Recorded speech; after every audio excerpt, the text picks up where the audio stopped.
Hello, Cancer, Sun, Moon, Rising, and Venus signs. Kamusta kayo? Sana po nasa mabuti kayong kalagayan. Welcome back po sa Star Tarot. Kung bago kayo rito, welcome din kayo. Thank you for your support. I truly appreciate it. God bless you all. Cancer, maraming salamat sa mga likes and subscribes po ninyo at sa mga komento ninyo. Maraming salamat. We have 7 of Cups. Ayan. So, parang namimili kayo rito. No, Cancer, maraming opportunity siguro ang nandiyan dyan at namimili kayo, nagmimini, mini, mo kayo.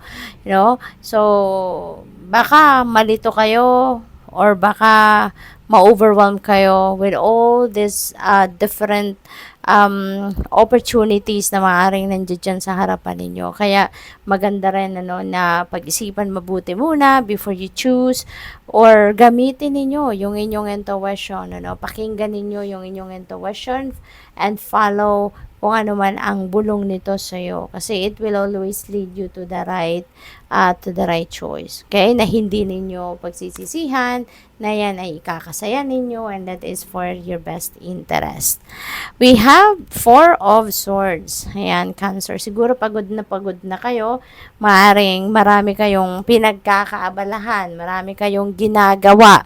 Kaya, step back muna kayo, no? Sa kung ano man ang pinagkakabisihan ninyo and magpahinga. Okay? Para kahit gaano man kadami ang inyong gagawin pa, kahit gaano pa kadami yung naka-line up ninyong dapat gawin when you are on top of your health, no? When you are in good shape, walang problema, magagampanan ninyo, magagawa ninyo at ma-accomplish ninyo lahat ng yan, kaya kailangan ninyo magpahinga. No, step back muna kahit saglit lang. Yung magkaroon lang kayo ng time to breathe, that is going to make a big difference sa inyong pakiramdam. We have 9 of Cups. Napakaganda naman ito kasi yung 9 of Cups, Cancer, this is wish fulfillment energy, no? Meron kayong mga pangarap, meron kayong mga wishes, mga heart's desires that are coming to fruition sa ngayon. Kaya napakaganda, you're going to be very happy kasi nga, ito na yung mga gusto ninyong mangyari sa buhay ninyo, ito na, ibibigay na sa inyo. 'Di ba? At maaaring ito, nasa meditative pose yung babae dito. This could mean that siguro nagdadasal. No? Maaaring nagdadasal kayo in gratitude.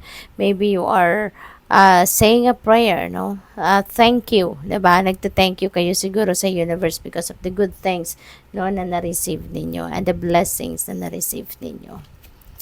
We have the moon. Ayan. So, yung moon energy na to, this is about intuition. This is about your dreams, So, maybe ang iba sa inyo dito is going to having dreams at paalala ito sa inyo na kailangan hanapin ninyo, no, or i-google po ninyo kung anong ibig sabihin ng mga elemento sa inyong panaginip, okay? Para nang sa gayon maging gabay ito para sa iyo, no? At saka pakinggan ninyo lagi ang iyong intuition kasi guidance din yan galing sa divine universe. Okay? Kasi parang siguro mayroon kayong mga kailangan pagdesisyonan sa ngayon pero parang malabo pa, no, para sa inyo. Parang you can't see the truth of your situation yet. Kaya kailangan na sumunod muna kayo doon, sa inyong mga sagat instinct ninyo.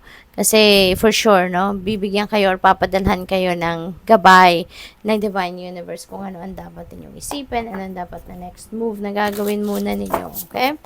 So, what else? We have fall in love with your own story. Okay? Fall in love with your own story.